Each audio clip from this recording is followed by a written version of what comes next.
a wet, sloppy, soggy day walking the dog.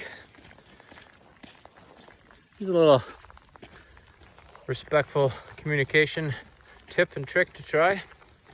It's the difference between an I message versus a you message. I know in my experience it really assisted changing how I communicate, and I fail on it quite miserably on a regular basis. It's changing in a dialogue or a conversation, rather than saying to someone, you do that, or you always do that, or you this, or you that thing.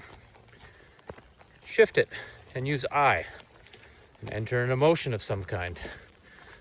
So maybe at home, you are always getting angry at me. Kind of a passive-aggressive statement. We're going to change it and say something to the effect of, I feel uncomfortable when I see behaviors that suggest you're angry with me. Something along those lines. I'm sure some people have some better suggestions out there. But I messages versus you messages can also be used beyond the interpersonal. Communication is and can be a structural tool. I've said this before. Structural and systemic issues like racism, sexism, ableism require structural remedies. And communication can be one of those. So we can change the dialogues in our organizations potentially by using I messages. When I look at wages in my post-secondary institution here, Ms. Dean, Mr. Dean, or Dean so-and-so, I see that there appear to be disparities between what men get paid and what women get paid.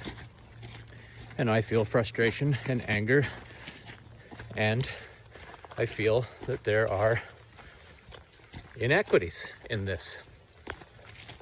And leave it at that. And then the dialogue switches over to the other, as opposed to when we use you, it pretty much instantly gets people in any tense situation on the defensive. So you have systemic, structural, racist policies. You do this, you do that. A lot of people in those situations, if they don't have the communication skills and experience, are going to get defensive and say, no, I'm not. And then, rather than having a dialogue potentially effective in shifting structural and systemic issues, or having some dialogue about them, which is the first step, it turns it into an interpersonal conflict. Something I'm thinking about as I'm walking on this wet, soggy, slippery day. I messages versus you messages. Try them in your conversations with folks that maybe you're having tense dialogue with. Rather than saying, you are doing this, say, I feel. And then just share what you are observing, seeing, and interpreting through your lenses as if you're watching it on a videotape. When I see you cross your arms, when I see your brow furrow and your forehead scrunch up, it suggests to me that you're angry. And share how you feel about that, as opposed to saying, you do that and you're angry and labeling it. Give it a try. I messages versus you messages.